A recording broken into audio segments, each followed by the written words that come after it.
Oi, gente, tudo bem com vocês? Estamos começando o programa Brasil Consciência desta semana, uma realização do SINDCT, o sindicato que representa os servidores públicos federais, do INPE, do DCTA, do CEMADEM e da Agência Espacial Brasileira. E no programa de hoje, a gente vai trazer informações sobre uma notícia que tem causado pânico na internet. Explosões solares no ano de 2024 poderiam causar um cataclisma mundial com perda de comunicações e, inclusive, falha total na internet. A gente vai falar disso daqui a pouquinho. Você também vai ver nesse programa informações sobre a celebração dos 30 anos da Agência Espacial Brasileira. Teve cerimônia lá em Brasília e a gente traz os detalhes. Nós também vamos falar sobre o futuro do Programa Espacial Brasileiro, o torneio Cube Design no INPE, que reúne estudantes de engenharia espacial do Brasil e de outros países. E veja também neste programa informações sobre a nova novela do Programa Espacial Brasileiro, a construção do nosso primeiro nano-lançador de foguetes, um foguete com capacidade para lançar próximo de 100 quilos, que havia sido contratado pelo governo federal no ano passado. A empresa Avibraz, que foi desclassificada no processo, conseguiu uma liminar e, por enquanto, a contratação está suspensa. Veja daqui a pouquinho.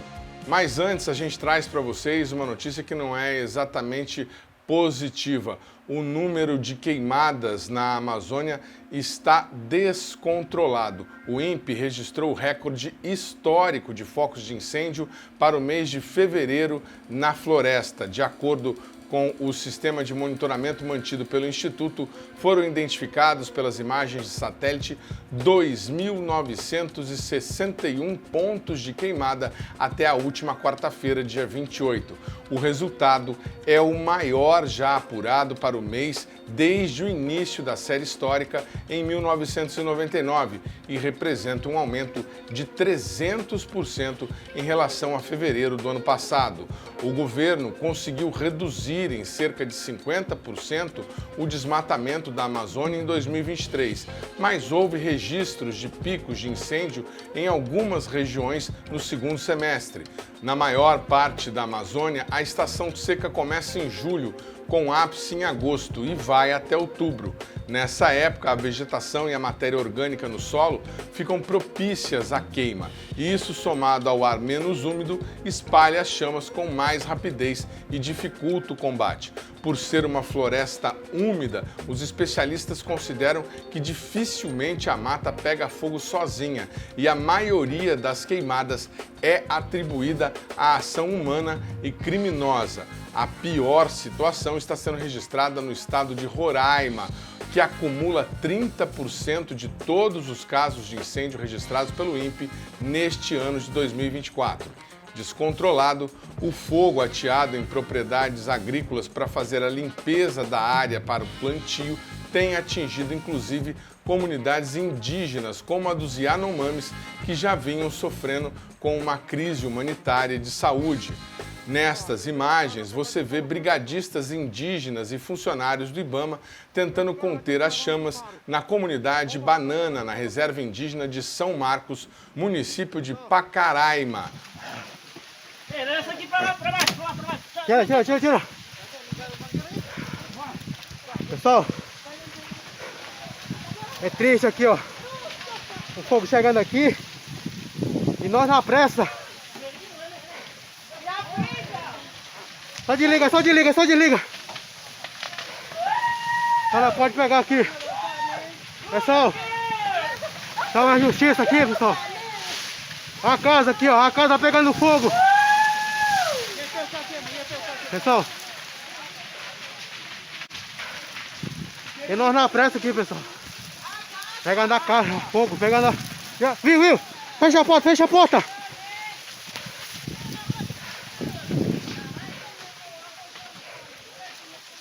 Sacão. Baixou. Pessoal. Água, jogar água. Pode andar, Abaixa lá pra baixo. Tá. Ô, Tata. Aí, aku na delega. Ndai. Tata. Pega só o documento, pega só o documento. O documento, pega o documento de você. Dai. Bro. Uta. Dai. Uta, mula dia sana ko. Mula dia sana ko. Olha, uta, uta. Olha. Uta, olha. Não vai não. Vai pra baixo, Vai não. Ó. Desce. Vai passar.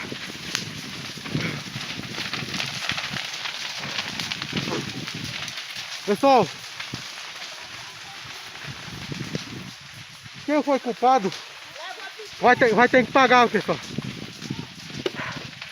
O fogo destruiu da primeira casa aqui, pessoal. Ó.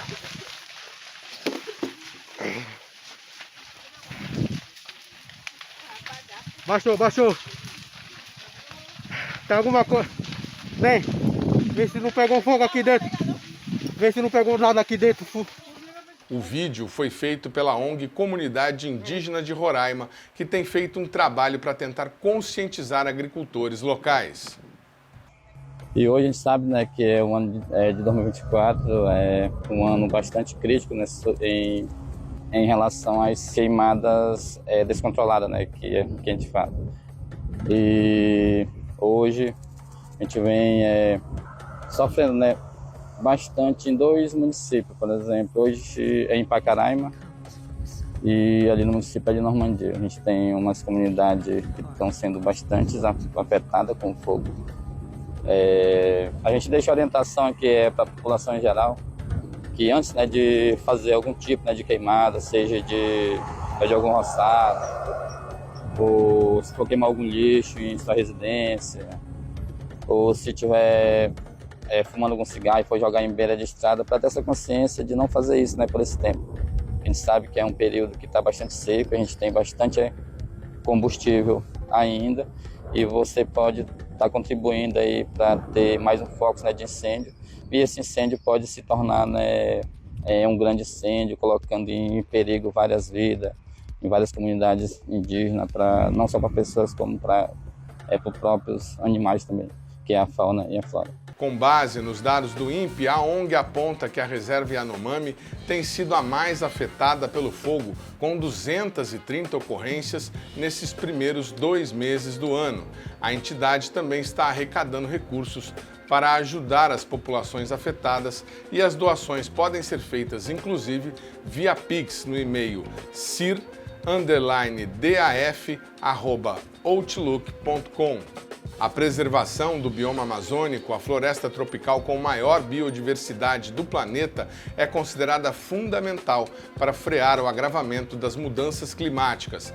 A maior fonte de origem dos gases de efeito estufa lançados pelo Brasil na atmosfera tem origem no desmate da floresta.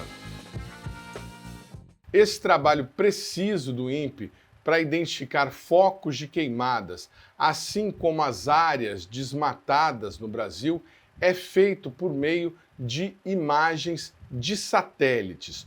O Brasil tem, neste momento, 5 equipamentos sobrevoando a nossa órbita. O SCD-1, o SCD-2, que são 2 satélites de coleta de dados, o Cibers 4, o Cibers 4A e também o satélite Amazônia 1. Conforme nós já mostramos aqui neste programa, está em construção o Amazônia 1B e também já temos tratativa com os chineses para fazer o Cibers 6, que é um satélite diferente que vai usar não câmeras de imageamento, mas sim um radar para fazer imagens do solo entre as nuvens. Agora, o diretor do INPE, Clésio Dinardim, anunciou no seu vídeo semanal que já estão em tratativas também a construção do Cibers 5, um novo satélite de sensoriamento remoto por meio de imagens. Vamos acompanhar o que ele disse. E essa semana, começa agora, né? Estamos começando a semana, já estamos no meio da revisão PDR do Amazônia 1B, o satélite Amazônia 1B, que carrega duas missões, a missão Aqua e a missão Sabiá-Mar. Então o satélite Amazônia 1B carrega a missão Aqua e a missão Sabiá-Mar. É absolutamente inovador. Todos os satélites que o INPE fez até hoje é um satélite, o nome do satélite é o nome da missão. Agora não. Agora nós estamos chegando no nível que a NASA e a ESA já operam. Nós temos um satélite com duas missões. Então o satélite Amazônia 1 vai ser o primeiro satélite da série da missão Aqua, que são vários satélites. E está tudo sendo desenvolvido na melhor forma possível. Estamos sendo elogiadíssimos pela banca. E finalmente vamos receber ainda a visita do DLR agora na sequência, para avançar aquele nosso projeto de monitoramento dos gases do efeito estufa com a Alemanha. Então, isso eu vou reportar no vídeo da semana que vem, o que aconteceu na PDR do Amazônia 1B e sobre a visita do DLR. Mas eu queria dar esse pequeno spoiler, porque isso é importante. São duas visitas importantes, mostrando a quantidade de satélites que nós estamos avançando.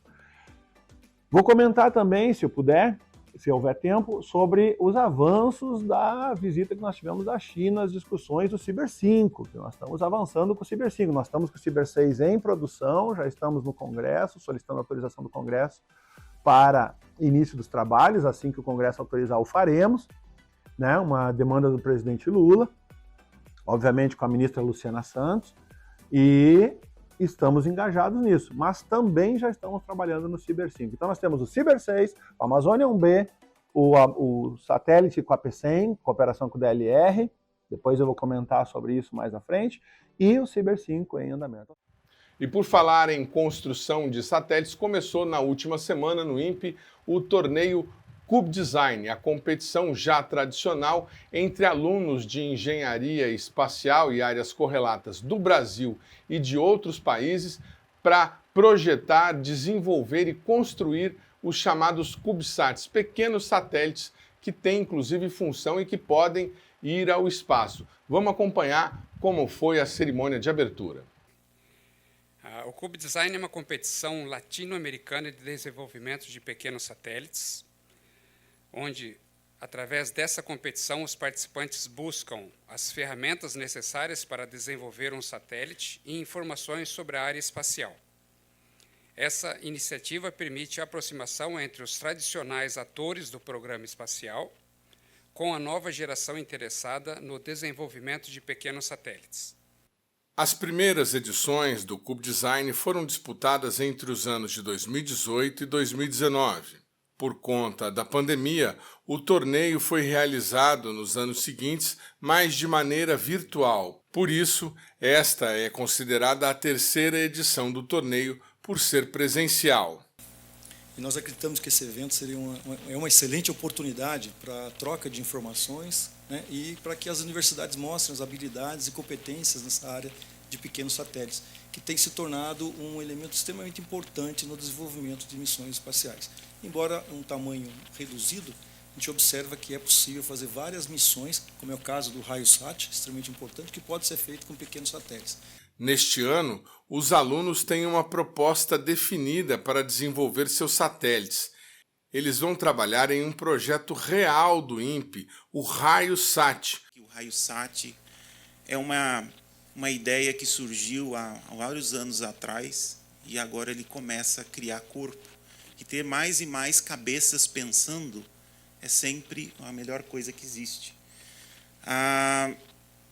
Vocês todos estão aqui, o Felipe falou, a Fátima também falou. Eu, como pesquisador, não me preocupa muito quem é a equipe vencedora. Minha maior preocupação são as ideias que vão sair de cada uma dessas cabeças brilhantes que estão aqui. Por quê?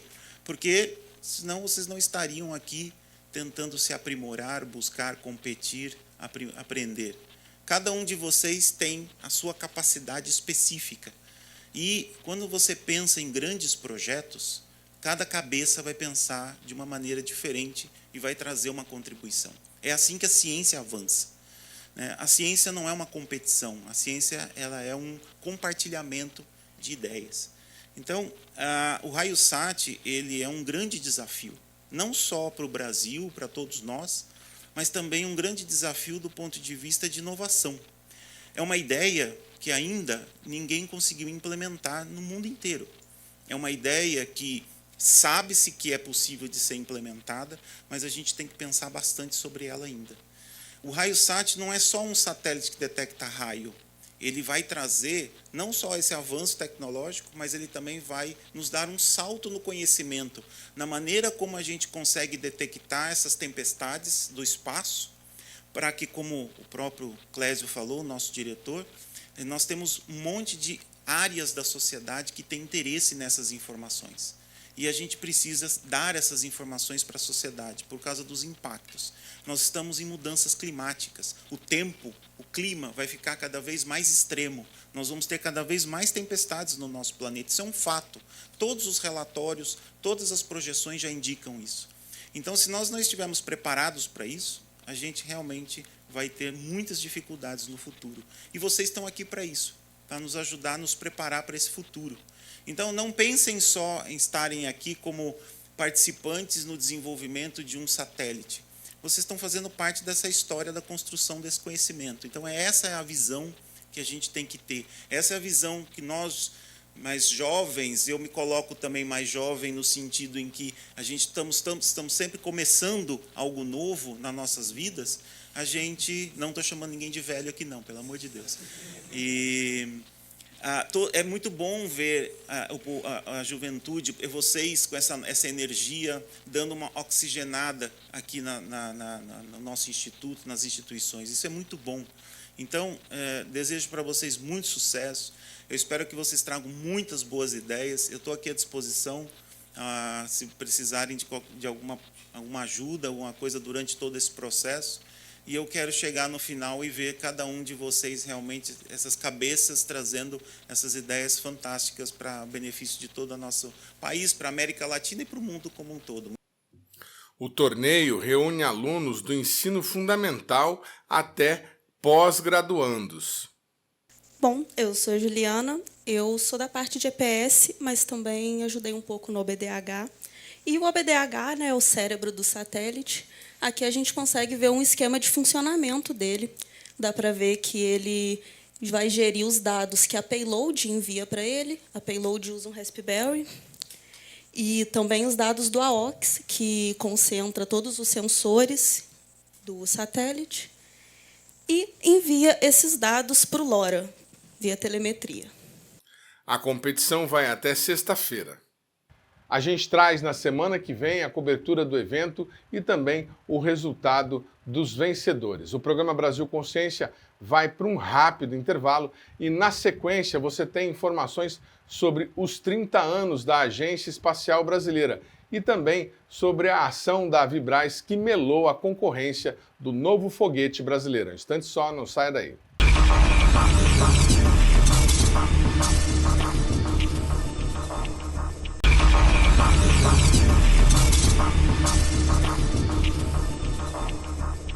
Segundo bloco, o programa Brasil Consciência de volta e a gente mostra para vocês agora como foi a cerimônia oficial de celebração pelos 30 anos da Agência Espacial Brasileira.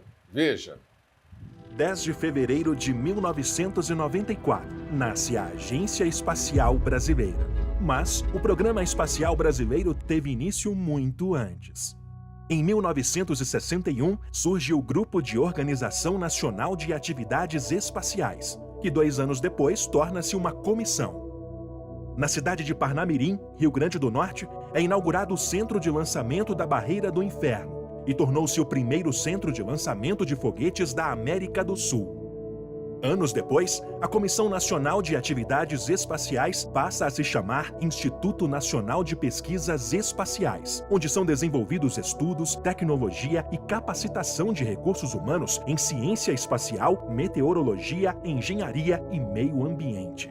Em 1983, é inaugurado o Centro de Lançamento de Alcântara, no Maranhão, considerado um dos melhores lugares do planeta para lançamento de foguetes. No ano de 2006, o Brasil envia seu primeiro astronauta à Estação Espacial Internacional. Em 2009, o Centro Técnico da Aeronáutica passa a ser denominado Departamento de Ciência e Tecnologia Aeroespacial, responsável pelo desenvolvimento de foguetes e pelos centros de lançamento. E para integrar esse conjunto de órgãos, foi criado o Sistema Nacional de Desenvolvimento das Atividades Espaciais, sob coordenação da Agência Espacial Brasileira, que acompanha todas as atividades do setor. A agência também dialoga com a comunidade científica e universidades para a divulgação do Programa Espacial Brasileiro. Com essa finalidade, criou em 2004 o AEB Escola, que visa estimular o interesse dos estudantes em ciência e tecnologia como forma de incentivo para os que desejam se tornar futuros pesquisadores e profissionais da área espacial.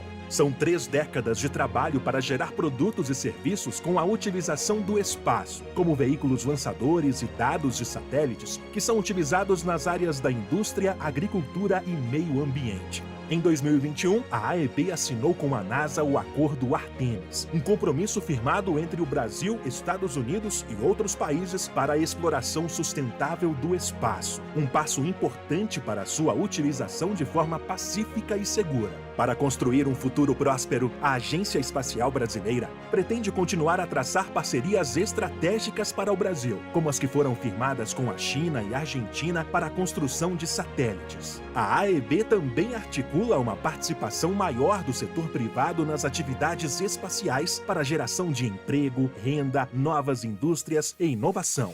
O mundo caminha para investir cada vez mais na exploração do espaço e gerar benefícios para a sociedade. Com a ajuda de satélites, já é viável acompanhar as mudanças climáticas, também é possível monitorar a saúde das plantações, detectar embarcações perdidas em alto mar, além de outras funcionalidades que impulsionam o progresso e a eficiência em diversos setores. Com cooperações coesas e profissionais engajados, o Brasil caminha para consolidar sua presença no mercado espacial. Agência Espacial Brasileira. Há 30 anos desafiando limites.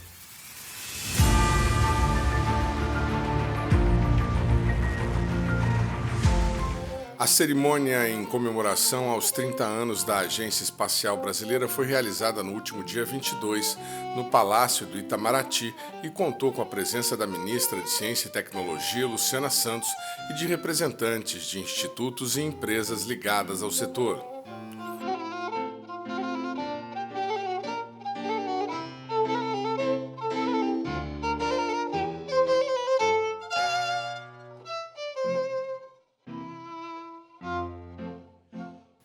O presidente da agência, Marco Antônio Chamon, listou alguns dos feitos do Programa Espacial Brasileiro nos últimos 30 anos, como os mais de 500 lançamentos de foguetes realizados em Alcântara, o desenvolvimento de satélites como a família Cibers e o recorde de permanência no espaço do SCD-1, entre outros.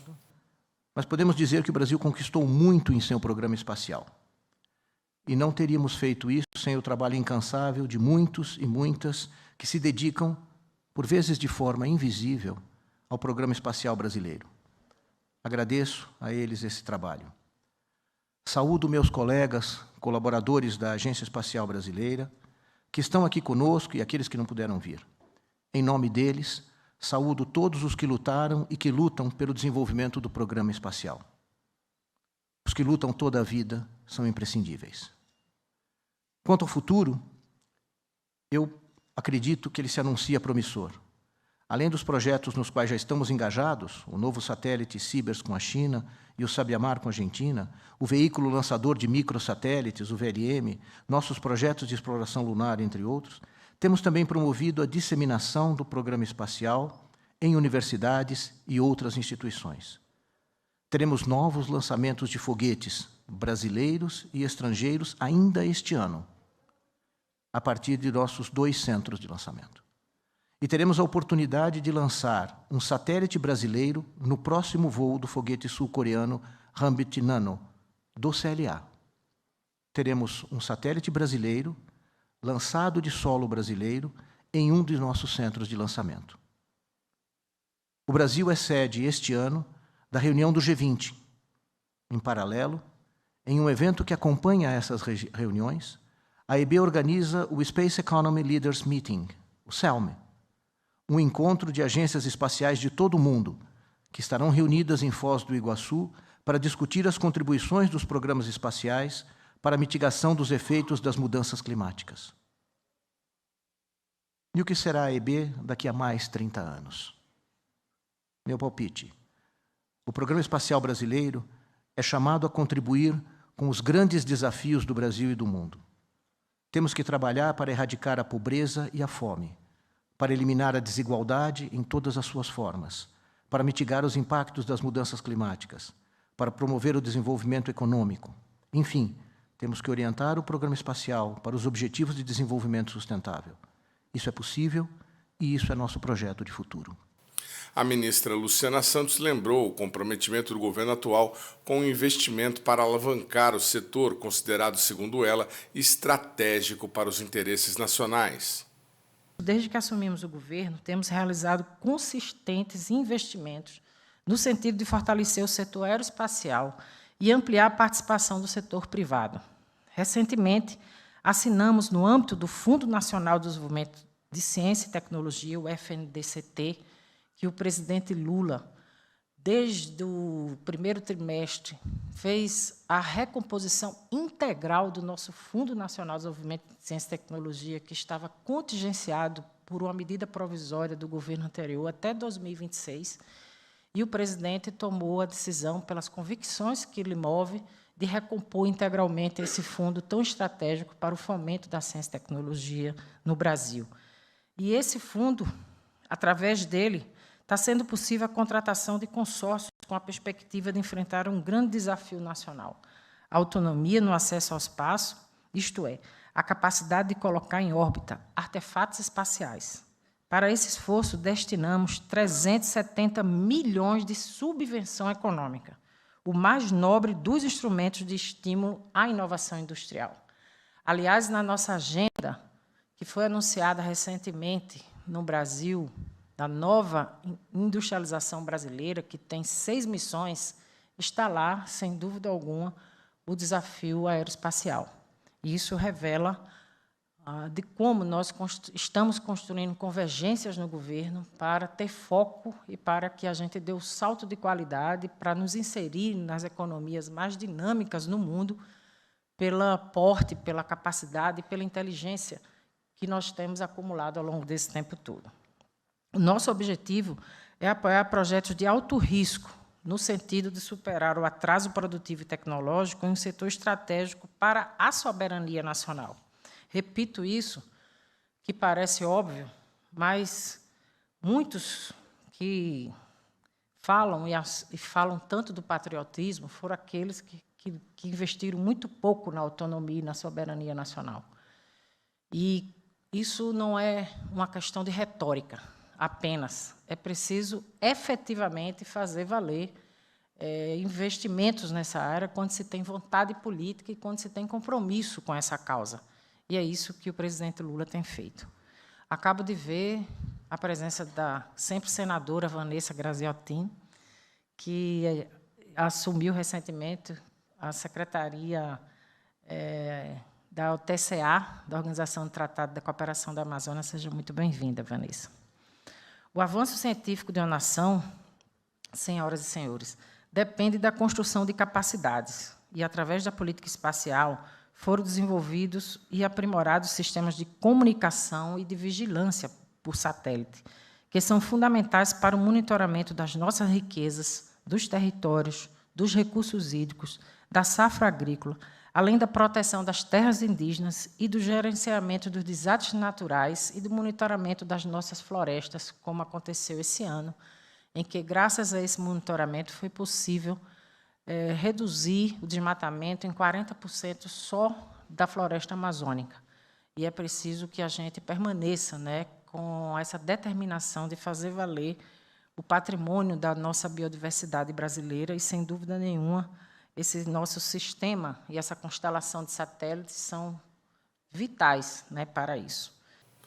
Durante a cerimônia, os Correios lançaram um selo e um carimbo comemorativo à data de aniversário da EB.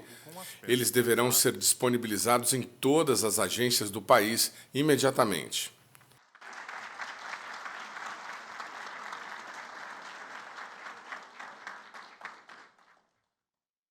A cerimônia também reservou espaço para homenagens, como a entrega de medalhas de honra ao mérito espacial para 15 pessoas devido ao relevante trabalho prestado por elas no setor no Brasil. Entre os homenageados estão técnicos, pesquisadores e outras personalidades que se destacaram por suas atuações na área espacial, incluindo os servidores do INPE e do DCTA. Bom dia a todos. Primeiro, gostaria de parabenizar a AEB pelos 30 anos e dizer que estou muito feliz pelo reconhecimento e é uma honra poder representar uma grande equipe, um trabalho realizado na época e pelas pessoas que trabalharam no programa espacial e ainda trabalham no programa espacial. Comecei minha vida nos anos 1980 no IAE, no Instituto de Atividades Espaciais, na época era assim chamado, atualmente Instituto de Aeronáutica e Espaço. Foi um privilégio trabalhar para o Programa Espacial Brasileiro. Muito obrigada. Quero deixar aqui uma breve menção, muito foi dito a respeito da importância fundamental para a atividade espacial. Gostaria de deixar uma mensagem para os mais jovens que estão aqui, para persistirem, insistirem, investirem seu tempo nesse tema, que é absolutamente fundamental para a nação, e o será em muito e continuará sendo no futuro. Então, novamente, muito obrigado, boa sorte, sucesso no trabalho de vocês, e estaremos, obviamente, juntos nisso. Muito obrigado aí, obrigado a todos. Servidores da própria agência espacial que possuem 10, 15 ou até 20 anos de serviços prestados também foram homenageados. Mais uma salva de palmas. A nota triste ficou por conta das homenagens ao ex-funcionário do INPE, AEB e Visiona, Carlos Eduardo Santana. Ele foi coordenador geral da Engenharia e Tecnologia Espacial do INPE e é apontado como um dos grandes responsáveis pela construção dos primeiros satélites brasileiros. Santana, como era mais conhecido, não conseguiu comparecer à cerimônia por conta de complicações em seu estado de saúde e morreu 3 dias depois, no último domingo, dia 25. O senhor Carlos Eduardo Santana não pôde estar presente por motivo de força maior e receberá o diploma posteriormente, mas fica registrado nossa salva de palmas.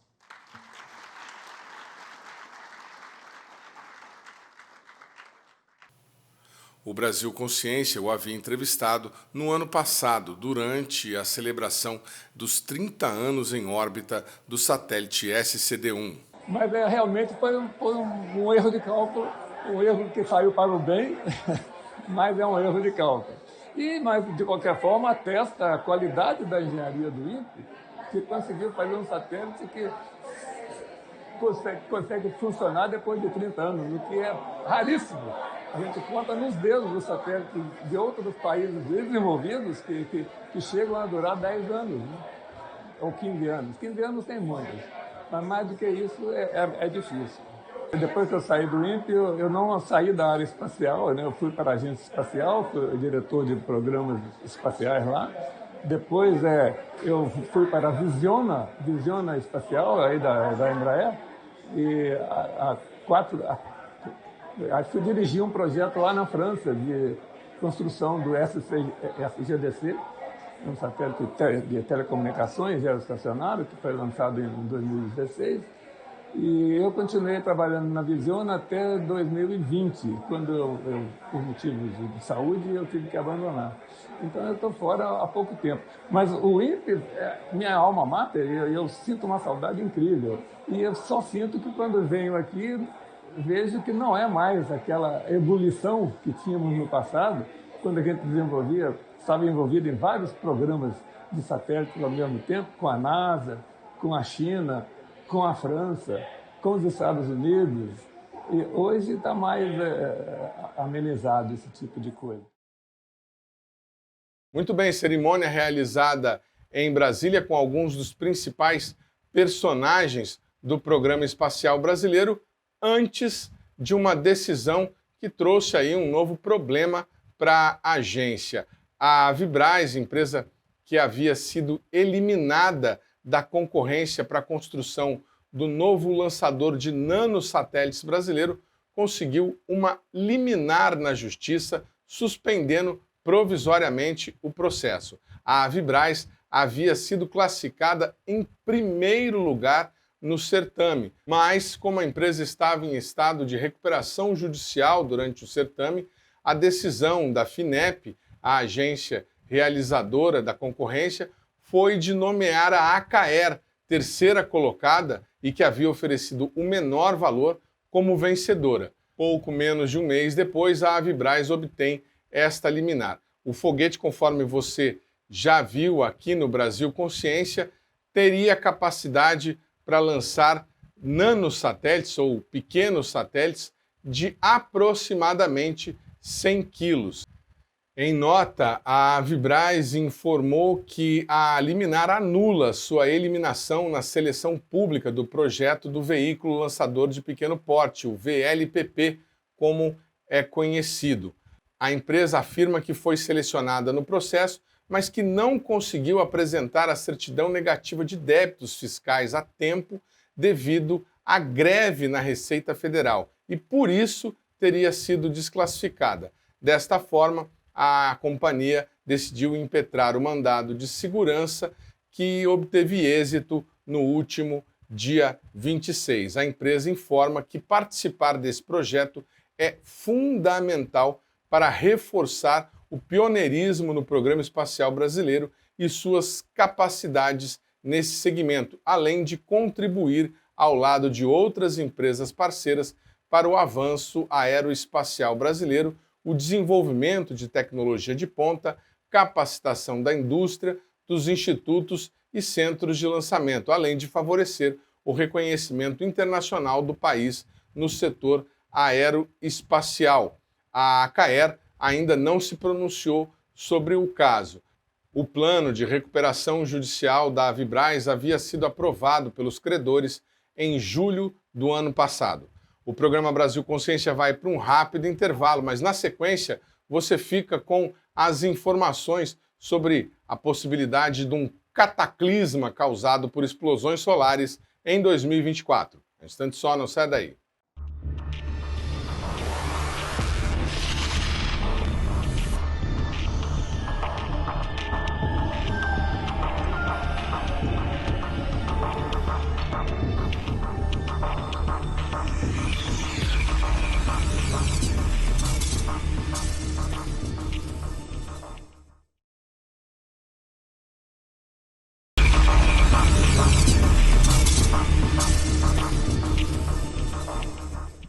Terceiro bloco, o programa Brasil Consciência de volta, e a gente fala agora sobre as notícias de um suposto apocalipse nas comunicações terrestres que afetaria inclusive a internet. A notícia surgiu no mundo e no Brasil a partir de uma declaração do professor Peter Beck, que trabalha na Universidade George Mason, na Virgínia, nos Estados Unidos. Ele é profissional de um centro de previsão de clima espacial que faz essa leitura das tempestades solares, entre outras atividades. Segundo o pesquisador, o ciclo 25 do Sol pode gerar uma grande tempestade solar ainda em 2024, afetando aí as comunicações. A notícia e a forma como ela se alastrou acabou gerando diversas interpretações e os tradicionais memes e fake news na internet. Muita gente acredita que seja necessário estocar água e dinheiro em espécie porque os bancos ficariam fora do ar durante um período não determinado. Para checar essa história, a gente foi até o centro brasileiro que faz esse mesmo trabalho, o Embrace, que fica no INPE e que nos explicou melhor essa situação. Veja.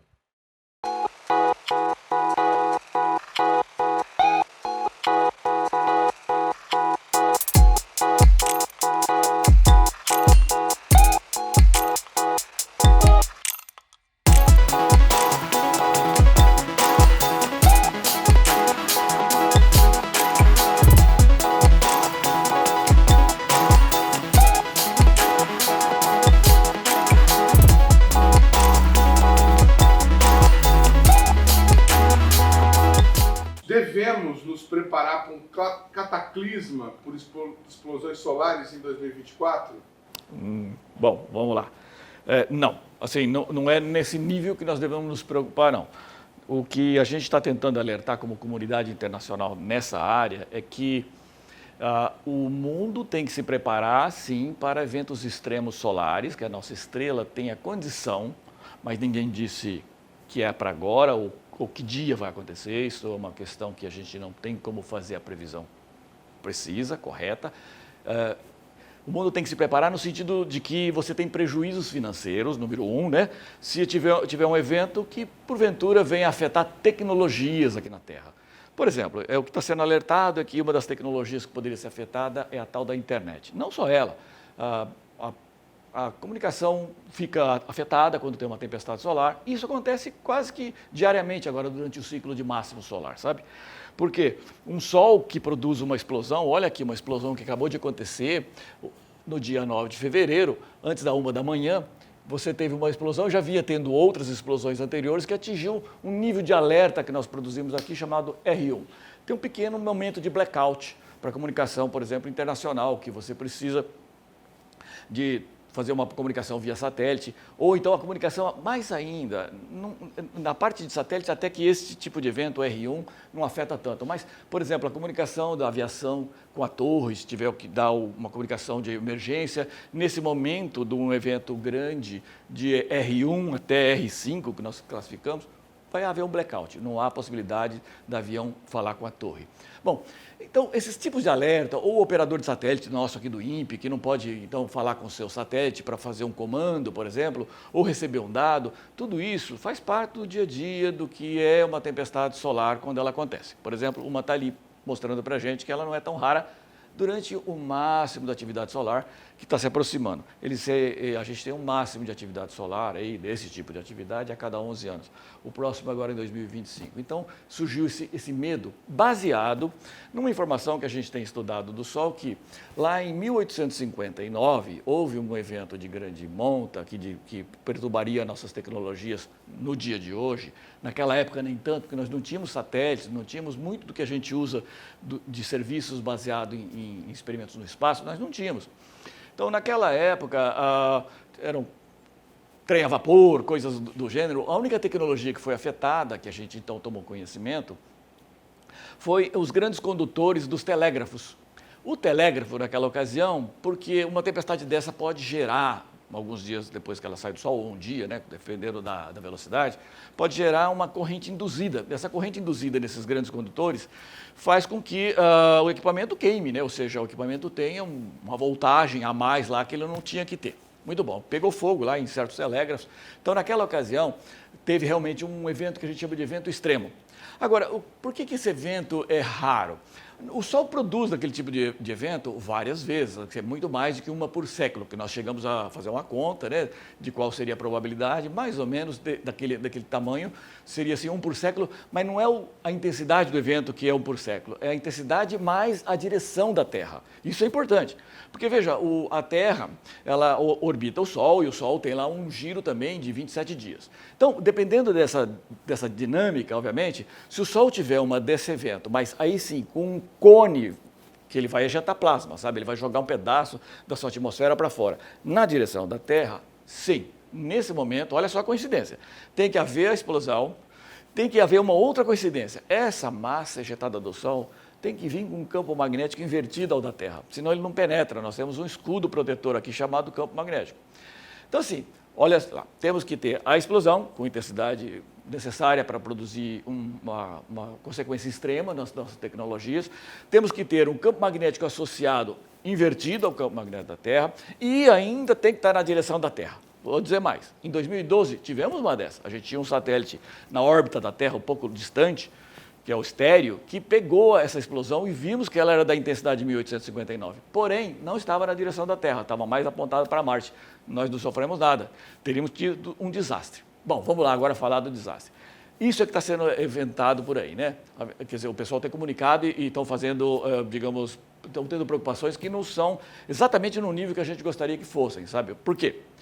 Porque se acontecer hoje, como a gente tem muito satélite, pode acontecer um arrasto exagerado desse satélite, que acontece no dia a dia da nossa operação, e a gente não tenha tempo de fazer um reposicionamento desse satélite. Então, perderíamos alguns satélites no entorno da Terra, e o GPS, por exemplo, que todo mundo está acostumado, pode ter problemas. Número 1, o GPS e as outras constelações, né? Que não é só o GPS hoje, a gente chama de GNSS no geral. Então, esse tipo de constelação poderia ter uma interrupção de serviço. Comunicação. Comunicação, claro, durante um evento extremo, ficaria até um dia sem comunicação, HF, por exemplo, então a aviação civil fica problemática. Rotas dos aviões que usam o GPS fica problemático. Transação financeira que usa o tempo de precisão do GPS fica problemático, então não vai haver transação financeira durante um bom período. O nosso medo maior desse tipo de explosão os nórdicos, os países com latitude muito alta, né? Ou seja, que próximos aí já do polo, eles têm uma corrente muito mais intensa, eles sofrem essas correntes induzidas lá do telégrafo, muito mais intensa que nós sofremos aqui na faixa do Equador. Muito bom. O que acontece se acontecer uma explosão desse tamanho aí, né? Extrema? Vai acontecer de correntes extremas também estarem aqui na faixa do Equador. O globo todo vai ter correntes induzidas altas. Problema delas, os transformadores que usam dessas linhas de transmissão de alta tensão de longa distância vão sofrer uma corrente induzida, como foi o caso do telégrafo. Eles aquecem e pegam fogo. Já aconteceu isso no Canadá, uma ocasião mais recente. O que acontece? Quando pega fogo, você precisa de uma indústria que produza novos transformadores. Se acontecer no globo todo, já pensou o número de transformadores que podem queimar? Bom, um cálculo estimado sobre isso, agora em 2014, mais ou menos, foi feito. A gente acredita que pode chegar a um prejuízo de 3 trilhões de dólares. Mas, de novo, gente, aí não é a internet que para, é o mundo que para no geral, porque produção industrial precisa de eletricidade, para ser renovada esses transformadores, a indústria precisa de eletricidade.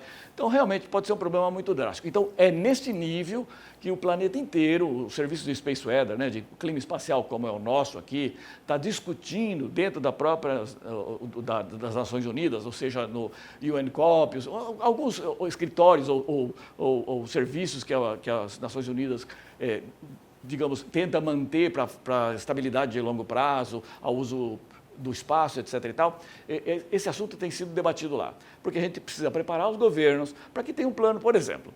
Preparar o governo significa nós educarmos a nossa ANEEL, por exemplo, que os operadores das grandes linhas de transmissão, ao que a gente diga que vai haver uma tempestade solar dessa chegando aqui, geomagnética, nesse caso, né? Daqui a um dia, que abaixe a carga dos transformadores, para que a gente evite de queimar transformador. Quer dizer, você pode se preparar com alguma antecipação para alguns dos fenômenos, não o blackout HF, porque isso é só uma questão de falha da comunicação, mas depois ela retorna. Você pode se preparar e não ter um prejuízo tão grande. Então, não vai haver nós estamos preparando a sociedade. Então, a sociedade, o indivíduo em si, tem que só ter certeza que existe sim no país dele um serviço de alerta para isso, e aqui existe um. Nós somos um dos 22 ou 23 agora que existem no globo centros regionais de alerta. Então, a gente faz esse serviço e a gente está, à medida do possível, tentando criar o nosso plano estratégico com a nossa administração central, o nosso governo. Significa que a gente vai também estar preparado para avisar os operadores de satélites, para avisar os operadores de linhas de alta tensão, tudo isso, quer dizer, ainda está encaminhando. Aqui nós não terminamos esse serviço. Outros países mais desenvolvidos, obviamente com um centro que já é mais antigo, que já tivesse mais preparado com os seus órgãos de reguladores dessas linhas de alta tensão, por exemplo, operadores de linha de alta tensão, os operadores do serviço de comunicação, eles já terminaram esse plano estratégico. Nós não terminamos, vamos ser claros sobre isso. Mas a gente está preparado para fazer o alerta. Bom, então é isso. Então, gente, claro, se você tem uma probabilidade de 1 a cada 100 anos acontecer, claro, essa probabilidade ela está aí e a gente, em algum momento, pode ser surpreendido. Não tem que ser necessariamente no ciclo 25. Esse que agora tem o máximo no ano 2025. Pode ser no próximo, pode ser no outro, etc. e tal. Tem que ser próximo de um ciclo, normalmente, porque a gente depende de ter regiões ativas, manchas solares, que são essas coisas que aparecem aqui, muito brilhante, por exemplo. Essas são as regiões com campo magnético muito intenso que produzem as explosões solares. E essa, por exemplo, aqui, hoje, me preocupa muito, porque ela está quase no centro do Sol. Ela está apontando para a Terra. Esse satélite aqui, ele está na linha, essa aqui seria a linha, que é a direção que está a direção da Terra. Obviamente, se ela produz uma explosão de grande monta aqui, que lança material na direção da Terra, vai nos atingir. E se esse material chegar com o campo magnético invertido, vai nos produzir uma tempestade geomagnética intensa. Pode ser que seja uma daquelas. Agora, não dá, gente, para preconizar, não dá para prever que isso vai ser amanhã, nesse ciclo, ou quando é. A gente tem uma chance que em 1000 tentativas, vamos dizer, 1000 tentativas a cada século, vão ser muitos séculos, 100 mil anos, para a gente ter certeza que a probabilidade vai se manter. Ó, tá, uma mais ou menos em média por século. Mas como vocês já jogaram dado, pode acontecer de você ter que passar 2 ou 3 séculos sem ter nenhuma, e depois num século ter 3. Certo? Isso é probabilidade, todo mundo sabe disso, é só jogar na loteria e ver como é que funciona. Agora uma pergunta, com o que nós temos hoje de tecnologia instalada, as colaborações com outros centros como este, e com o que já funciona com o governo, quanto tempo nós teríamos para prever um incidente, não esse cataclisma, mas um incidente grande, grave, que pudesse prejudicar aí as nossas linhas de transmissão de energia, de comunicação?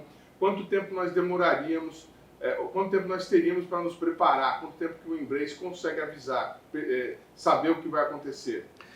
Vamos lá, por exemplo, para o caso que o prejuízo é maior, né, dessas linhas de alta tensão, onde o prejuízo pode chegar a 3 trilhões de dólares, o que é superior em um fator 5 daquele desastre do tsunami do Japão que a gente viu recentemente, né? Então, aquele foi um desastre natural de alto custo e esse desastre de 3 trilhões seria até mais custoso. Mas esse é um tipo de previsão que a gente pode fazer, a gente faz. Uma tempestade geomagnética, ela leva pelo menos, mesmo que ela seja muito de alta velocidade, que ela seja de alta velocidade ao sair do Sol, 3.000 km por segundo, ela leva um dia para chegar. Então, a gente avisa, olha, pronto, amanhã, tal horário, haverá a chegada daquela tempestade geomagnética. Em suma, então, esse não é uma preocupação maior, não.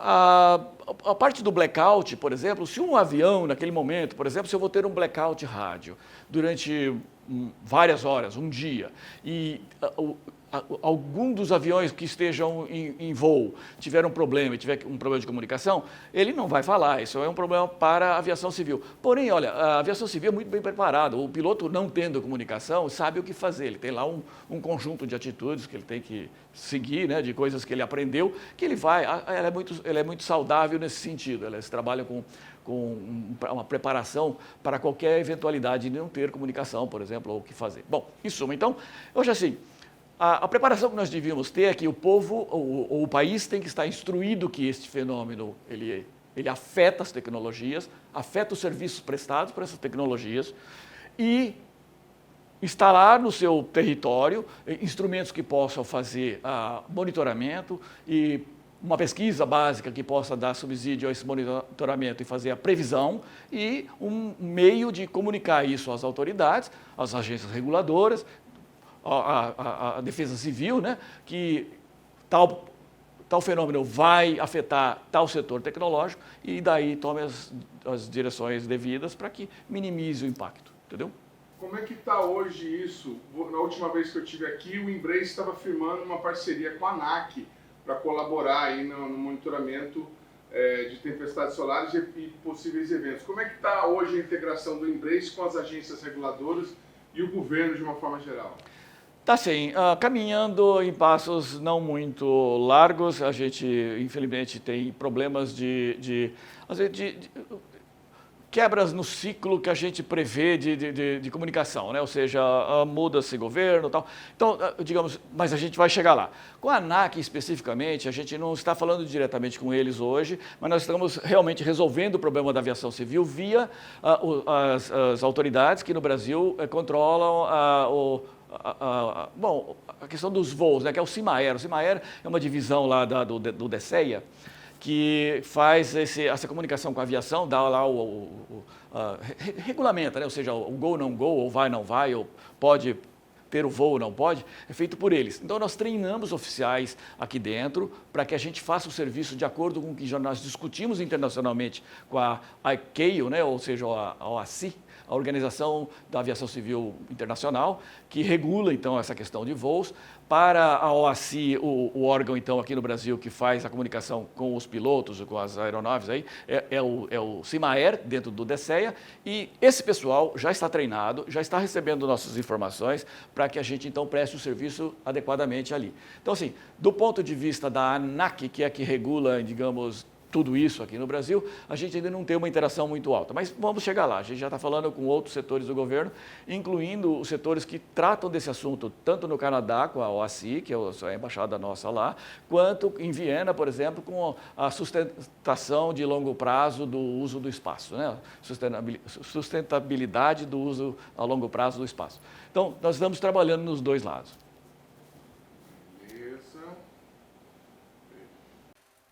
O programa Brasil Consciência de hoje vai ficando por aqui. Você que quiser conferir os demais programas produzidos pela rádio do SINDICT deve acessar a nossa página no Facebook, que está aí para você na tela.